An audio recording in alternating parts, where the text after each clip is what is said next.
Close your eyes. Feel the desert sun on your skin, the scent of exotic spices and camel leather in the air. 1,000 tongues are heard all around, a symphony of bargains and secrets exchanged in whispers.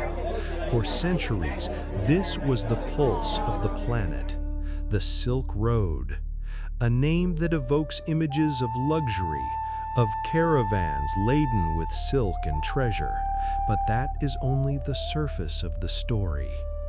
What if this legendary road was not just about silk, but also the channel that spread gunpowder, paper, and deadly plagues that decimated continents? What if the true power of this ancient highway lay not in its goods, but in its ability to connect worlds, topple empires, and transform human history forever? Challenge your understanding of this legendary route. The real journey is far more dangerous and fascinating than the one we were told. The journey begins here, at the center of the universe, at least for the Middle Kingdom.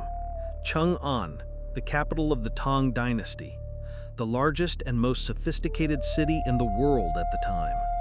Its streets a perfect chessboard, teem with merchants from Persia, monks from India, diplomats from Korea, and musicians from Central Asia. But at the heart of this metropolis, guarded more zealously than the emperor himself, lies a secret. It is the secret of sericulture, the art of transforming the cocoons of a small larva into a fabric so light, brilliant, and strong that it seems woven by the gods. For centuries, China held the absolute monopoly. To reveal the secrets of silk production to a foreigner was a crime of treason, punishable by death. It is this treasure, this thread of light, that drives the greatest trade network in history. The West, especially Rome, develops an insatiable desire for it, an obsession that will pay any price in gold, glass, and ivory. The journey of silk begins, but it will carry with it much more than fabric. To leave the capital is to step into the unknown. The first stage is the Gansu Corridor, a strategic passage protected by stretches of the Great Wall. And at the end of this corridor, like a final breath of civilization before the Great Void, lies the oasis of Dunhuang. Dunhuang is not just a resting stop, it is a nerve center, an open-air library, a spiritual crucible. It is here that ideas traveling from the West meet Chinese civilization. The most powerful of these is Buddhism. Exhausted monks, after crossing the Himalayas, arrive here bringing sutras and philosophies that will captivate China for centuries. To give thanks for a safe journey, or to pray for protection for the crossing to come, merchants and pilgrims sponsored the excavation of sanctuaries in the nearby cliffs. These are the Mogao Caves, a complex of nearly 500 temples carved into the rock, a treasury of Buddhist art. But in one of these caves, around the year 1000 AD, a monk seals a side chamber, walling it up completely. The reason? To protect its contents from invaders. The chamber will remain hidden for 900 years. When rediscovered, it reveals a lost library, 50,000 manuscripts containing not only Buddhist texts, but also Christian, Taoist, business records, poems, and even the world's oldest printed book, the Diamond Sutra, a time capsule of the intellectual and spiritual life of the Silk Road. From Dunhuang onward, the choice is cruel: to bypass the Taklamakan Desert to the north or to the south. Both paths are dotted with oasis cities that exist in a fragile balance with the Sea of Sand. Cities like Lulan, a prosperous kingdom which one day simply vanished from the maps, swallowed by the dunes, becoming a legend. Its rediscovery in the 20th century revealed not just ruins, but the bodies of its people, fair-haired mummies with Caucasian features, silent witnesses to forgotten migrations. After the ordeal of the desert, arriving in Samarkand is like reaching paradise, the jewel of the East, the heart of Central Asia. And this city, like many others in the region, is dominated by a people who are the true unsung masters of the Silk Road, the Sogdians. The Sogdians did not build a great empire. They built something more enduring, a network. They were the ultimate middlemen. They spoke multiple languages, understood multiple cultures, and crucially, professed multiple faiths. In their caravans, Buddhism traveled alongside Zoroastrianism and Nestorian Christianity. They were the main propagators of Manichaeism, a Persian religion that spread like fire from east to west. They were diplomats, translators, and inevitably spies. Their loyalty was not to a king, but to the route itself. They were the personification of the Silk Road. History rarely remembers the middlemen. It remembers empires. But it was peoples like the Sogdians who stitched the world together.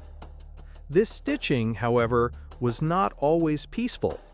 Control of this network was the prize in a ruthless power game. If this journey into the secrets of history captivates you, consider subscribing. There are many more mysteries to unravel. Now, let's enter the territory of China's greatest rival, the Persian Empire. To reach the west, one had to pass through Persia, the Sasanian Empire, the great rival of Rome and later Byzantium. They were the gatekeepers. They controlled the final stretches of the land route and levied exorbitant taxes, enriching themselves as intermediaries and keeping their Western enemies starved for Eastern goods. Silk, in particular, became an economic weapon. Rome was desperate. The obsession of its elites with silk was draining the empire's treasury. Breaking the Persian and Chinese monopoly became a strategic priority. It is here that history turns into a legend of espionage. The Byzantine Emperor Justinian in the 6th century supposedly entrusted an impossible mission to two Nestorian Christian monks who had preached in China. Their mission? To steal the secret of silk. Years later, they return to Constantinople. They carry with them hollow bamboo walking staffs, and inside them, the treasure that would change the Western world, silkworm eggs, an act of industrial espionage that established silk production in Europe, bypassed the Persian blockade, and altered the global balance of power. At the final destination of the route, silk arrives not as a commodity, but as a symbol. In Rome, it was seen as a sign of decadence, of effeminate luxury that corrupted the austere morals of the empire, but its appeal was irresistible. And with the goods came ideas, philosophies, and religions that challenged the Roman pantheon. But the most transformative cargo to arrive at the end of the line was microscopic and deadly. Hidden in the pelts of rats aboard the ships that completed the maritime leg of the route, traveled the bacterium Yersinia pestis, the plague of Justinian in the 6th century, which devastated Constantinople and the Byzantine Empire, likely traveled along these same routes. And centuries later, in 1347, a new strain of the same bacterium would arrive in Europe from a Crimean port, a terminus of the Silk Road, unleashing the Black Death. The same artery that brought Buddhism, paper, and gunpowder to the West also delivered its most terrible apocalypse, a grim reminder that a connected world is also a vulnerable world. The Silk Road, as a network of camel caravans, may have vanished, but its shadow, its logic, is more relevant than ever. China's modern Belt and Road Initiative is a direct reincarnation of the ancient route, a colossal infrastructure project to connect Asia, Africa, and Europe, seeking geopolitical influence through trade and connectivity.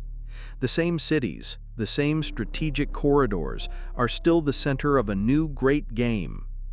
Its cultural echoes are all around us, in the pasta that traveled from China to Italy, in the floral patterns of Persia that influenced Chinese pottery, in the musical instruments that journeyed and transformed. The fusion that occurred over centuries on the Silk Road helped create the tapestry of our modern world in ways we barely perceive. The Silk Road was never just about silk. It was about the human desire to go beyond the horizon. It was proof that no wall is high enough to contain an idea, no distance long enough to prevent human connection. It teaches us that history is not only shaped by emperors and generals, but by the anonymous merchant, the pilgrim monk, the disguised spy. And today, as new expeditions continue to unearth its secrets, one truth remains. The greatest commodity that traveled along this ancient artery was not a material good. It was change itself, the force that connects, transforms, and at times destroys, but which, in the end, weaves the unbroken thread of our shared history. Which of the Silk Road secrets surprised you the most? The espionage, the lost cities, or the exchange of ideas? Leave your opinion in the comments. And to continue traveling through history's greatest mysteries, don't forget to like and subscribe. Until next time, keep questioning.